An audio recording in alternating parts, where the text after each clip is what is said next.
Okay, बिस्मिल्लाहिर्रहमानिर्रहीम।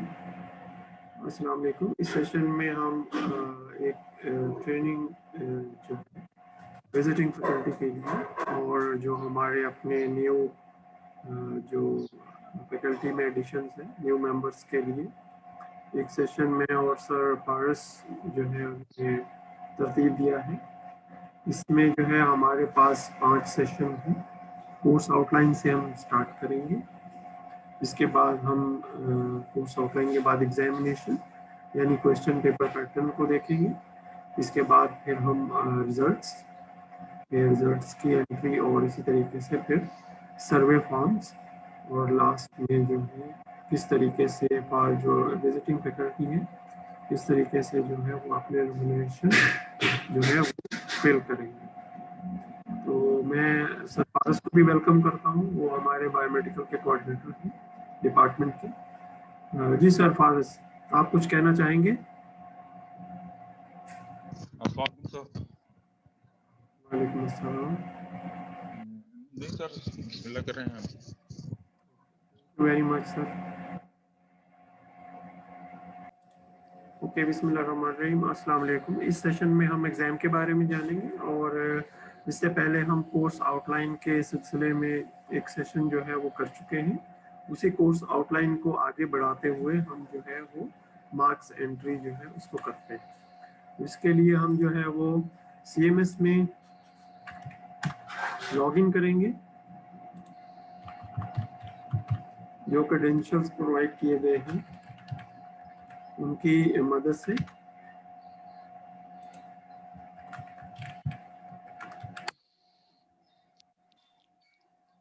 और हम जो है वो सबसे पहले जो है वो एग्ज़ाम एंट्री जो है इंटर स्टूडेंट एग्ज़ाम इसमें जाएंगे।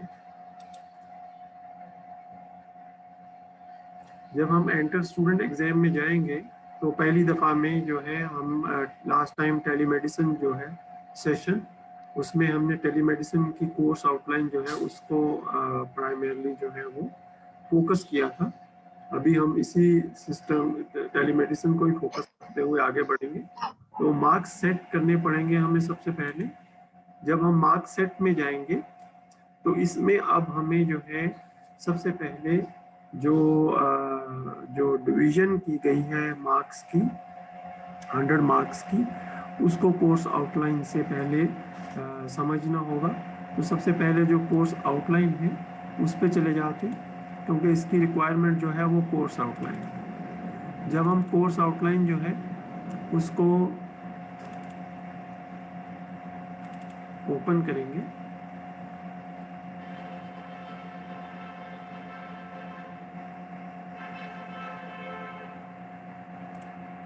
तो इस कोर्स आउटलाइन के अंदर जो है वो हमें नज़र आ रहा है जो हमारे CLO और जो PLO हैं उनकी मेथड, क्योंकि इसके अकॉर्डिंगली हमने जो है वो इन मार्क्स को और इनको जो है वो एंटर करना है। तो इसमें हमारे पास जो है वो 3 कैटेगरीज हैं जब हम एंटर कर रहे होंगे। तो सबसे पहले जो है हमें ये देखना है कि स्टैंडर्ड वे में जो सेशनल है हमारे पास वो 20 मार्क्स है जिसमें के क्विज और असाइनमेंट है। स्टैंडर्ड हम क्विज और असाइनमेंट जो है उसी को फोकस कर रहे होते हैं और आमतौर पे 10-10 नंबर की डिवीज़न होती है और 3 क्विज और 3 असाइनमेंट। अगर 3 क्रेडिट कोर्स 3 क्रेडिट का है, अगर 2 क्रेडिट का है तो 2 क्विज और 2 असाइनमेंट्स। ये एक फॉर्मेट जो है रिकमेंड किया गया है। इसी तरीके से जो है वो मिड टर्म है। मिड टर्म जो है वो 30 मिनट्स का होता है और 2 आवर्स का इसका यूजुअली स्टैंडर्ड कन्वेंशन में। और चूँकि ऑनलाइन में हम इसको जो है वो जो गाइडलाइन है उसके मुताबिक करते हैं और फाइनल एग्ज़ाम जो है वो हमारा 50 मार्क्स का होता है। तो हमने ये तीनों जो CLOs हैं इनको जो है वो अपने असाइनमेंट्स में, क्विज़ेस में, मिड टर्म में और फाइनल एग्ज़ाम में जो है वो कवर करना होता है। तो अब जो है वो मैं दोबारा से CMS पे जाना चाहूँगा। और साथ साथ जो है मैं इसको जो कोर्स आउटलाइन है इसको भी अपने सामने ही रखूँगा। तो हम इसमें जो है न्यू असाइनमेंट बनाएंगे। एक मिनट में ये एनोटेशंस हटा लूँ। ओके, एनोटेशंस अब हट चुकी हैं। तो इसमें जब मैं असाइनमेंट टाइप एक ऐड करूंगा तो एक रो इसमें ऐड हो जाएगी। मुझे इसमें सीरियल नंबर देना पड़ेगा। लेट स्टार्ट में असाइनमेंट से पहले स्टार्ट करता हूँ। Let me this is my assignment 1 और मैं इसको जो है वो 5 मार्क्स जो है वो इनिशियली असाइन कर रहा हूँ। और जो मेरी मैपिंग है, ऑब्वियसली ये मैपिंग कोर्स आउटलाइन के पर्सपेक्टिव में जब मैंने बनाया था तो ये इंफॉर्मेशन वहाँ से आ गई है। तो आमतौर पे हम असाइनमेंट्स जो हैं वो हायर पीएलओ पे फोकस कर रहे होते हैं असाइनमेंट के लिए, लेकिन ये कोई रूल नहीं है, ठीक है। लेट से मैं CLO1 जो है उसके ऊपर बेस करते हुए मैं एक असाइनमेंट जो है वो दी स्टूडेंट को, और अब मुझे उसके लिए एग्जाम जो है उसकी एंट्री भी करनी है और बनाना भी है। तो अब हम एक नया ऐड करेंगे इसमें, नया assessment. Let it is the serial number 2 और ये भी एक असाइनमेंट है। Let it be assignment number A2 and it have 5 marks and its mapping is with the CLO2 and PLO1 C3. Similarly, we have add the quizzes. इसके लिए जो है वो सब एक्टिविटी Q1 है। It also have 5 marks. It also cover the CLO1. Similarly, I add another quiz Q2 with 5 marks and with the CLO2. So because the total marks are 100, so I have to add up other entries as well. अब तक मैं जो है वो sessional जो है उनको मैं ऐड कर चुका हूँ। अब जो है मैं मिड टर्म को ऐड करना चाहूँगा। जब मैं इसमें मिड टर्म ऐड करूँगा तो ये मेरा सीरियल नंबर 5 बनेगा। लेट से मिड टर्म में मैं जो है वो 2 क्वेश्चन देना चाहता हूँ। तो ये 15 नंबर का एक क्वेश्चन CLO1 से दूंगा। ये मेरी इनिशियल प्लानिंग है। इसी तरीके से मैं जो है वो मिड टर्म में एक और क्वेश्चन जो है, सेकंड क्वेश्चन जो है मिड टर्म टू, ये जो है ये मैं देना चाहता हूँ CLO2 से। तो अभी तक मिड टर्म तक 50 मार्क्स में मैंने जो है वो CLO1 और CLO2 जो है उनको कवर किया है। अब मैं जो फाइनल एग्जाम है उसके लिए इसमें नंबर एंटर करना चाहता हूँ। लेट से फाइनल एग्जाम जो है उसमें मेरे पास मैं 3 क्वेश्चन देना चाहता हूँ। फाइनल एग्जाम में F1 है। अभी मैं इसके मार्क्स असाइन नहीं कर रहा, CLO1। इसी तरीके से फाइनल एग्जाम है मेरा और इसमें सेकंड क्वेश्चन है जो कि मैंने CLO2 से दिया है। और इसी तरीके से मैं ऐड कर रहा हूँ 9 फाइनल, और इसमें जो है वो F3 है और इसमें जो है वो CLO3 मैंने दिया। तो अगर मैं इसमें जो इनकी डिस्ट्रीब्यूशन है वो कुछ इस तरीके से कर देता हूँ कि जो है वो 10 मार्क्स जो है वो मेरे प्राइमरली फाइनल के हैं, 20 मार्क्स जो है वो मेरे पास जो है वो F2 के हैं, और इसी तरीके से 20 मार्क्स जो हैं वो मेरे पास CLO3 के हैं। अच्छा, इसमें जो है अगर ये मार्क्स पूरे हो गए हैं, लेकिन एक चीज़ आप नोट कीजिएगा कि हमारे पास जो CLO3 है वो एक ही दफ़ा कवर हो रहा है। तो इसमें हमारी गाइडलाइन ये है कि जो CLO3 है उसको असाइनमेंट में जो है वो कवर करें, यानी असाइनमेंट में जो हायर CLOs हैं उनको आप कवर करें। इस तरीके से क्या होगा, और जो क्विज़ेस हैं उनमें जो लोअर CLOs हैं उनको कवर करें। ये कोई हार्ड एंड फास्ट गाइडलाइन नहीं है, ये टीचर के ऊपर डिपेंड कर रहा है। तो ये तमाम मार्क्स जो है ये एडअप करके 100 हो जाएंगे। यहाँ मैं सर फारस से भी पूछना चाहूँगा अगर वो इसमें कुछ ऐड करना चाहें।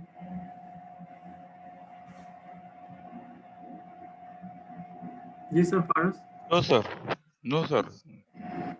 इस तरीके से ये कुछ जैसे फॉर एग्जांपल अगर किसी ने 3 असाइनमेंट्स ऐड की हैं या 3 क्विजेज ऐड किए हैं, तो उसके हिसाब से वो मार्क्स को एडजस्ट करके जो है वो 20 मार्क्स में फिट करते हैं, ठीक है।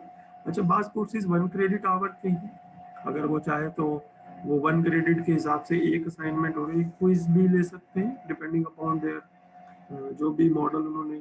तो 20 मार्क्स जो है वो सेशन में कवर करने ज़रूरी है। जब हम ये एंटर कर लेंगे, अब हम अप्लाई चेंजेस कर लेंगे, और अप्लाई चेंजेस करने के बाद जो है ये जो इंफॉर्मेशन है ये कंप्यूटर में ऐड हो जाएगी। देखिए 100 जो है ये होना चाहिए, अगर 100 के अलावा कोई और वैल्यू आ रही होगी तो ये एरर देगा, तो उसको फिर एडजस्ट करने की ज़रूरत है। जब हम प्रीवियस स्क्रीन पे जाएंगे तो अब हमारे पास जो है वो टेलीमेडिसिन सब्जेक्ट में अब ये मार्क्स जो है ये 100 सेट हो चुके हैं, और अब हम इसमें एग्जाम को ऐड कर सकते हैं। जब हम किसी भी एग्जाम को ऐड करने जाएंगे तो इसमें हमें एग्जाम की डेट देनी होगी। लेट्स से मैंने एक क्विज जो है वो 18 जनवरी 18 को लिया था, तो मैं इसके बाद मैं सेलेक्ट करूँगा कि कौन सा क्विज या कौन सा असाइनमेंट या मिड टर्म या फाइनल जो है उसे मुझे ऐड करना है।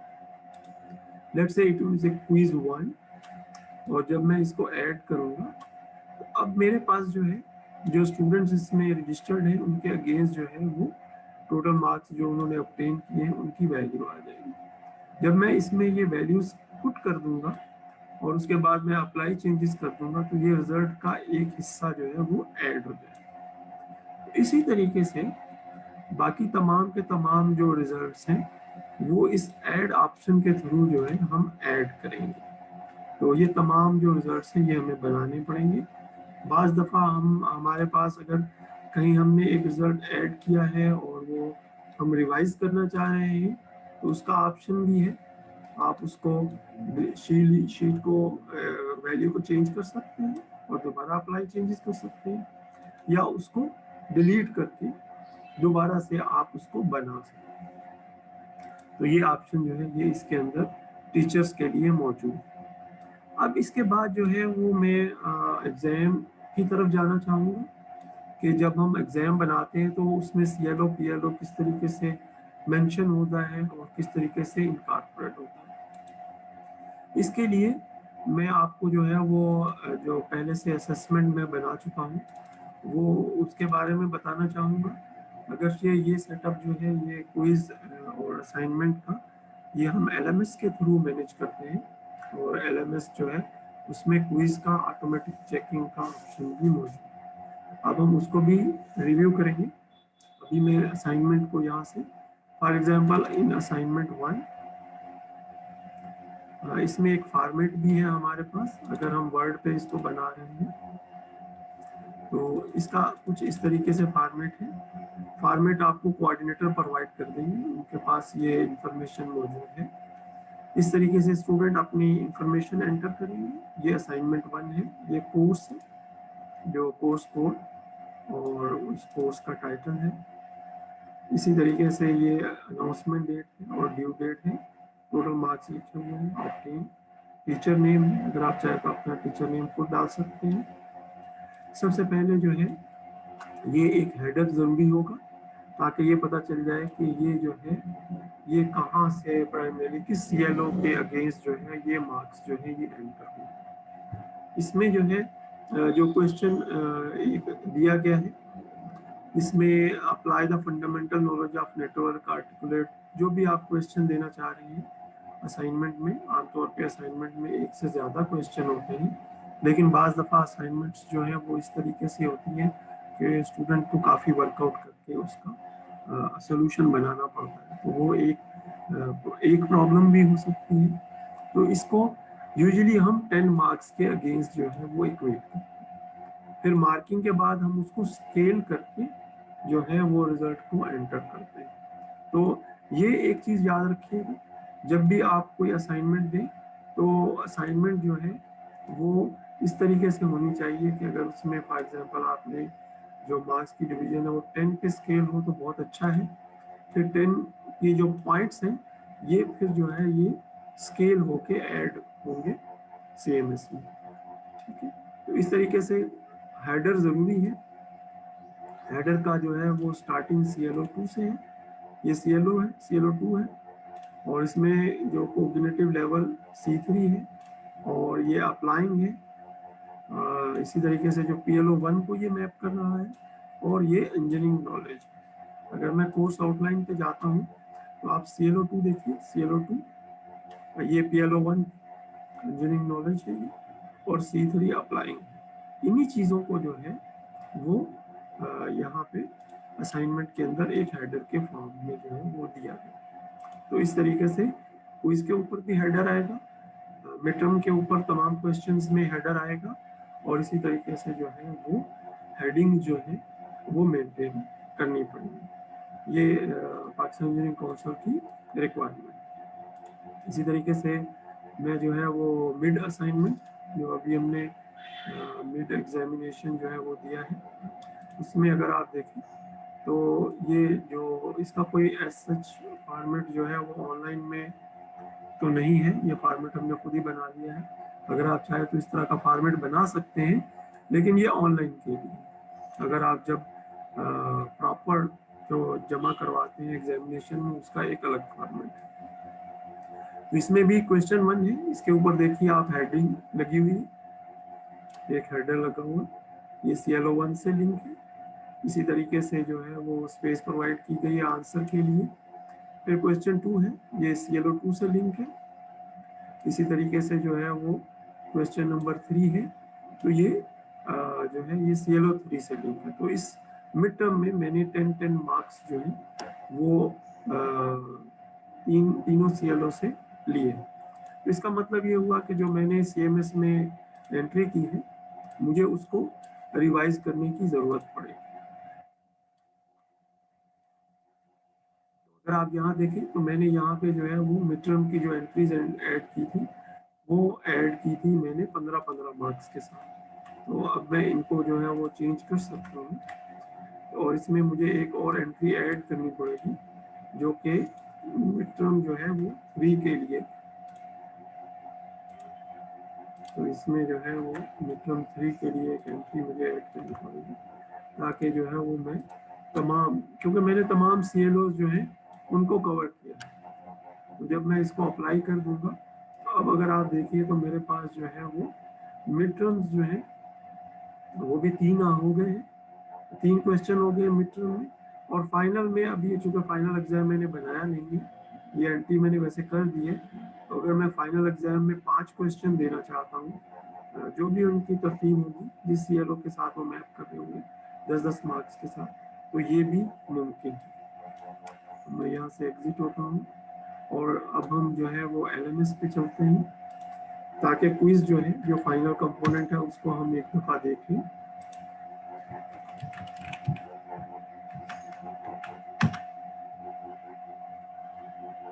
ओके, क्विज के लिए मैं आपको एक डिफरेंट जो मेरे पास कोर्स है उसमें मैं ले जाना चाहता हूँ। जैसे फॉर एग्जांपल मेरे पास ये डिजिटल लॉजिक डिज़ाइन का एक कोर्स है, इसमें मैं आपको एक क्विज जो है वो एक दफ़ा दिखाना चाह रहा हूँ कि ये जो क्विज है इसको प्राइमरली जो है वो किस तरीके से बनाया गया है। पहले हम क्विज को एक दफ़ा बनाना भी सीख सकते हैं, यानी असेसमेंट्स में जाके कि किस तरीके से हम LMS में जो है वो क्विज बनाएंगे। तो उसके लिए पहले हमें जो इसकी टर्न ऑन करना पड़ेगा हमें, यानी पहले हमें इसको ताकि हम इसमें चेंज कर सकें। इसके बाद हम एक क्विज ऐड कर सकते हैं, यहाँ पे ऐड 1 क्विज। और क्विज जब हम ऐड करेंगे तो उस क्विज का एक टाइटल होगा। इस वक्त चूँकि इसमें जो है वो पहले से भी क्विज में ऐड किए हुए हैं, तो क्विज 4 इसका हम बता सकते हैं कि टाइम इज़ 10 मिनट्स, और ये हमने डिस्प्ले भी करवा दिया ताकि जो भी क्विज स्टार्ट करना चाह रहा है, फिर हम इसमें टाइमिंग में, जिस टाइमिंग में हम चाह रहे हैं कि ये क्विज हो, जैसे मैं चाहता हूँ कि ये कल हो, तो मैंने इसको 31st में, 31st जो है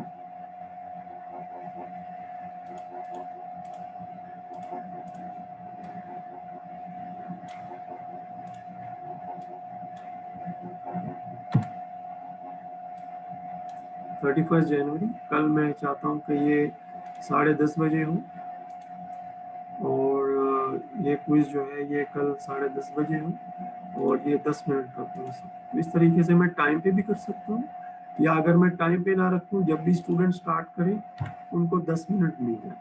ठीक है, इस तरीके से ये स्टूडेंट के लिए भी थोड़ी सी आसानी हो जाएगी, और जो भी स्टूडेंट इसको एक दफ़ा ओपन करेगा वो ये खुद ब खुद उसको सबमिट कर लेगा। अब ग्रेड्स जो है, क्योंकि जो इसमें अटेम्प्ट अलाउ हम चाह रहे हैं कि एक ही दफ़ा अटेम्प्ट कर सके, अभी हमने इसमें ग्रेड्स जो है वो असाइन नहीं कर रहे हैं। Attempt allow 1। ठीक है, इसमें लेआउट हम सेट कर सकते हैं कि हर क्वेश्चन नए पेज पे आए, जो कि ज़्यादा एक अच्छा और फिजिबल ऑप्शन है। और बाकी इसमें हमें रिव्यू ऑप्शन में, क्योंकि स्टूडेंट जब रिजल्ट अपना क्विज जमा करवा लेगा तो हम वो जो अपने मार्क्स देख नहीं सकता है, तो हम यहाँ से ये तमाम चीज़ें हटा देंगे ताकि जो स्टूडेंट है वो रिजल्ट जो है वो अपना ना देख सके। इसके बाद हम इसको सेव कर लेंगे। और भी बहुत सारे ऑप्शन हैं, लेकिन ये ज़रूरी ऑप्शन जो है।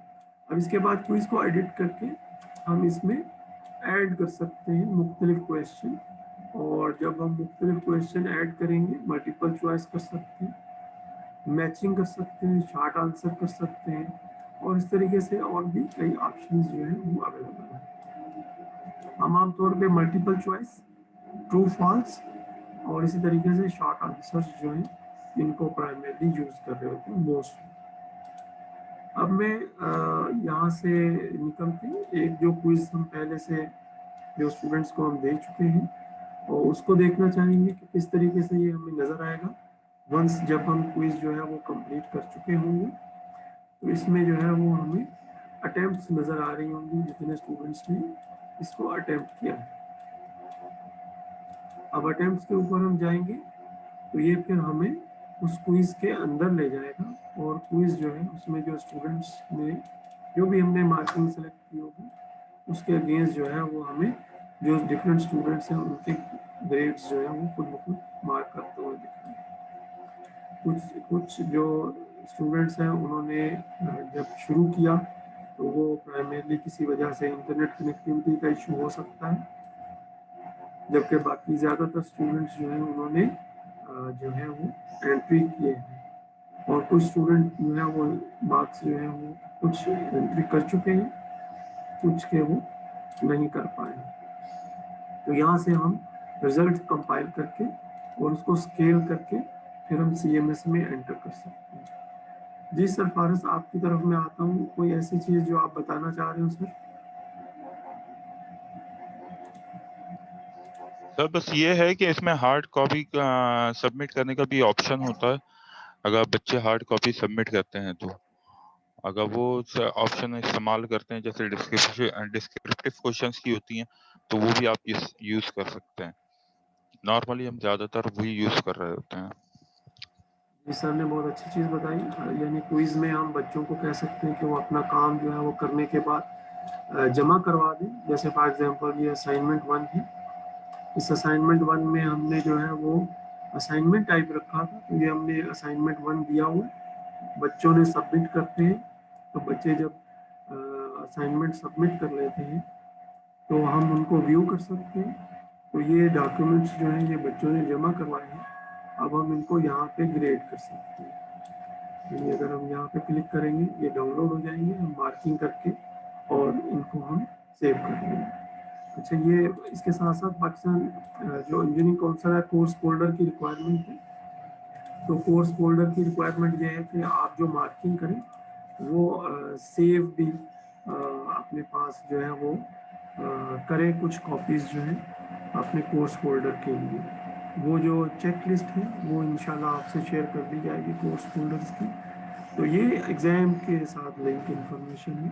अगर आपको कोई भी क्यूरी हो इसमें तो क्यूरी के लिए आप जो कोऑर्डिनेटर हैं उनसे रब्ता कर सकते हैं। सरफारस कोऑर्डिनेटर हैं और इसी तरीके से मुझसे भी रब्ता कर सकते हैं।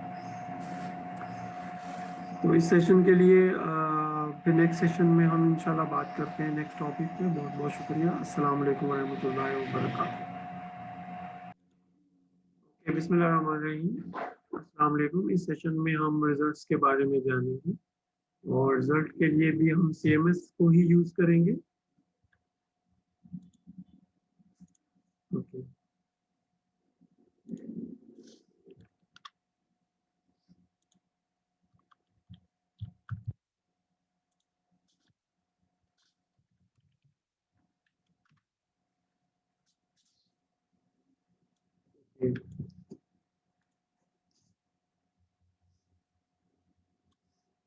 तो जब हम रिजल्ट एंटर कर चुके होंगे, तमाम मार्क्स एंटर कर चुके होंगे, then we have an option for print and here we need to print the result summary. The print OBE sheet A4 size, the third one, and also the CQI form and the course profile. ये हमें अपने folder के लिए चाहिए होंगे, तो ये 3 चीज़ें हमने यहाँ से प्रिंट कर लेंगे। ये जब हम क्लिक करेंगे तो हमारे पास जो है वो एक PDF की सूरत में ये डॉक्यूमेंट अपीयर होंगे और फिर हमने इनको सेव करना है। अच्छा, जब हम रिजल्ट एंटर कर रहे होंगे तो हमारे पास एक ऑप्शन होगा, हमने इसको रिजल्ट को पोस्ट नहीं करना है, हमने रिजल्ट को पेंडिंग पहले जो है वो कोऑर्डिनेटर को या जो डेजिग्नेटेड स्टाफ है उसको पहले एक दफ़ा दिखा देना रिजल्ट, उसके बाद जो है वो रिजल्ट को फिर पोस्ट करना है। तो जब आपका रिजल्ट बन जाएगा तो एक दफ़ा PDF को जनरेट करके आपने इसे जो कोऑर्डिनेटर है, जो प्रोग्राम कोऑर्डिनेटर है, उससे शेयर कर लेना। तो जब हम इसको फाइनल रिजल्ट में दिखाना चाहूँगा एक किसी एक सेशन का, जब आप रिजल्ट एंटर कर लेंगे और OBE शीट जो है उसको प्रिंट करेंगे तो इस तरीके से आपके पास जो है वो रिजल्ट होगा।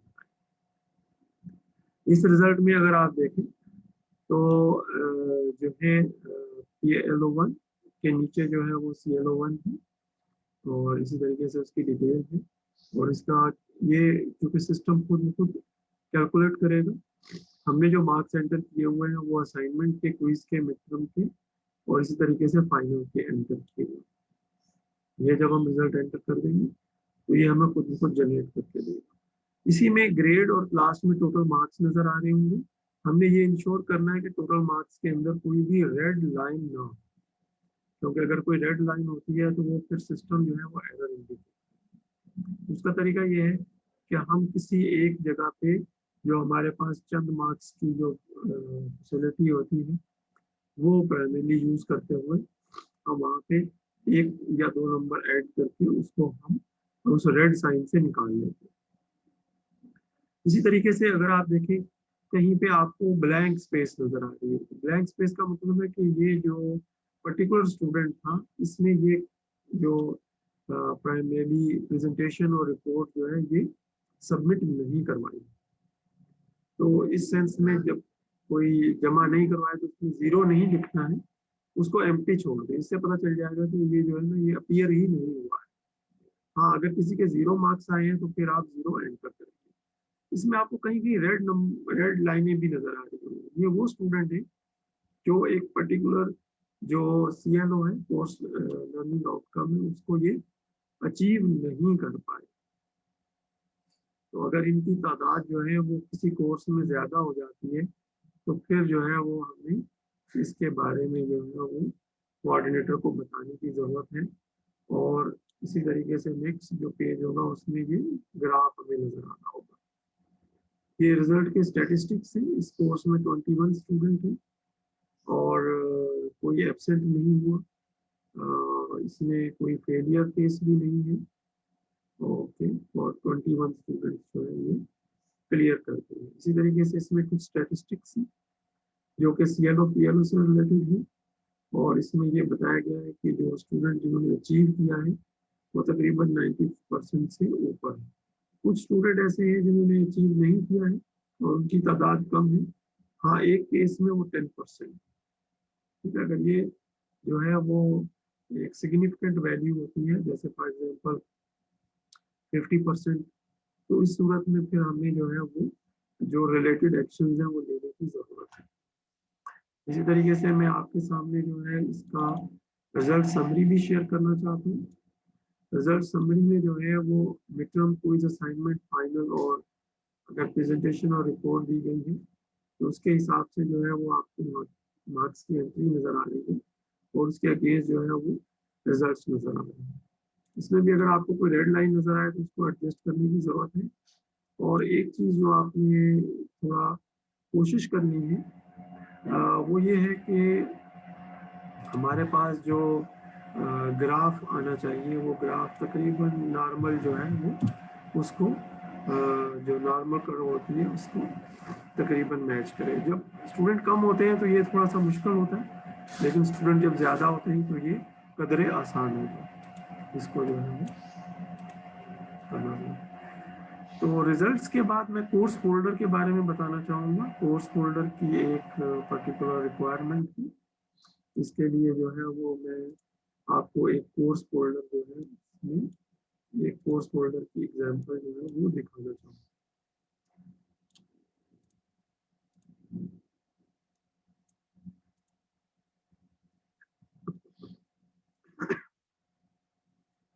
कोर्स फोल्डर आपको गूगल ड्राइव पे या जो एलएमएस है उसके ऊपर आपको मैनेज करने हैं। गूगल ड्राइव और उसका लिंक जो है वो आपको लास्ट में शेयर करना है। जैसे इसमें मेरे पास जो है वो अगर मैं आपको एक सेमेस्टर बैक के दिखा देता हूँ क्योंकि उसमें जो है वो कंप्लीटेड होगा।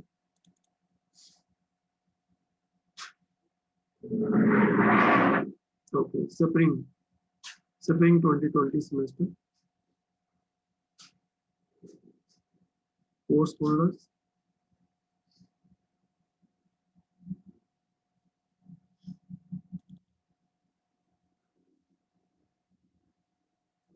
कोर्स फोल्डर जो है ये बेसिक इलेक्ट्रॉनिक्स का बना हुआ है।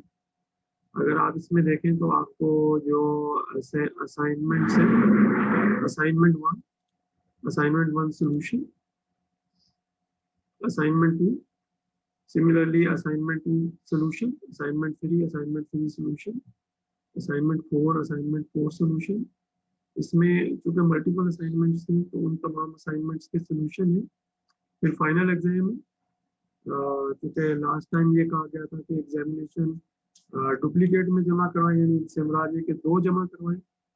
तो लास्ट टाइम जो है वो 2 एग्जामिनेशन जमा करवाए गए थे। तो फाइनल एग्जामिनेशन और उसका सोल्यूशन, इस तरीके से मिड एग्जामिनेशन और उसका सोल्यूशन। फिर जो है वो कुछ और फाइल्स हैं इसमें। फिर सैंपल पेपर है, assignment one average, assignment one best, ये वो मार्क पेपर है, उनकी कॉपीज है रेफरेंस के तौर पे, ये काउंसिल को चाहिए होती है। इसी तरीके से जो डिफरेंट असाइनमेंट्स हैं उनके बेस्ट, वर्स्ट और एवरेज की कॉपीज, और इसी तरीके से course approval form last time हमने भेजे थे, उनकी भी कॉपी इसमें डाली गई है। कोर्स आउटलाइन है। फिर CQI है, CQI के ऊपर हम बात करते हैं। फिर LMS जो पेज है, LMS का जो पेज है उसका एक PDF बना के डाला गया है। फिर प्रेजेंटेशन, क्योंकि इसमें प्रेजेंटेशन भी दी गई थी तो प्रेजेंटेशन की एवरेज, बेस्ट और वर्स्ट प्रेजेंटेशंस भी डाल दी गई हैं।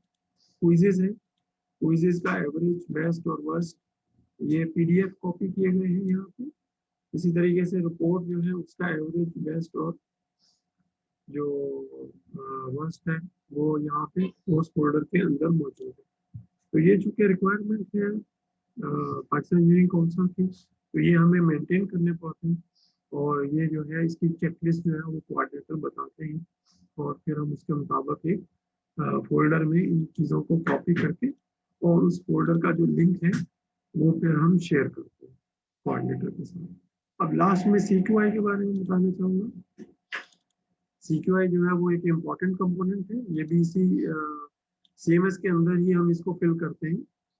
अगर आप CMS में जाएंगे तो CMS में आपको CQI का एक लिंक नजर आएगा, इसको जब आप क्लिक करेंगे तो अब आप इस फॉर्म को इसमें जो है वो एंट्रीज कर सकते हैं। और ये एंट्रीज बाद में करने के बाद एक PDF की फॉर्म में हमें मिलेगी और PDF फॉर्म को जब हम ओपन करेंगे तो वो हमें कुछ इस तरीके से मिलेगा। तो इसमें ये एंट्रीज को खुद फिल कर रहा होगा कि 21 स्टूडेंट्स में से जो ग्रेड्स हैं उनकी परसेंटेज किस तरीके से, और अगर ये जो फेलियर्स हैं उनकी तादाद 20% से ज़्यादा है तो उसकी हमें रीज़न देनी पड़ेगी।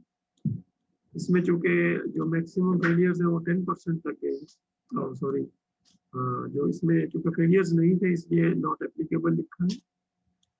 इसी तरीके से CLO एंड PLO अटेनमेंट में KPI इज करंटली 50%, और इसमें अगर आप देखें तो ये आउटकम्स नजर आ रही हैं। अगर इनसे रिलेटेड कोई C2I है तो वो हम ऐड कर सकते हैं। कमेंट्स हैं, कमेंट्स में ये है कि जो टीचर जो है जिन्होंने ये टीचर की डिटेल ऊपर नजर आ रही है, और इसी तरीके से जो है वो previous teacher suggestion incorporated in the assignment in the assessments. तो असेसमेंट में जो प्रीवियस टीचर की जो कमेंट्स है वो इनकॉर्पोरेट कर दिए गए हैं। However, no suggestion is made towards the next। अभी इसमें जो नेक्स्ट है कोई सजेशन नहीं दी गई। तो इसमें पहले जो कोर्स जो मैंने ही पढ़ाया है इसलिए मैं बता सकता हूँ कि इसमें जो है वो कहा गया था कि आप कोई सॉफ्टवेयर जो है वो यूज़ करें असेसमेंट। इसमें हमने एक सॉफ्टवेयर जो है वो असेसमेंट में स्टूडेंट्स को दिया था, तो इससे ये कंप्लीट हो गया। तो इस तरीके से ये कंप्लीट हो जाता है। सर फारिस, आप कुछ ऐड करना चाहेंगे?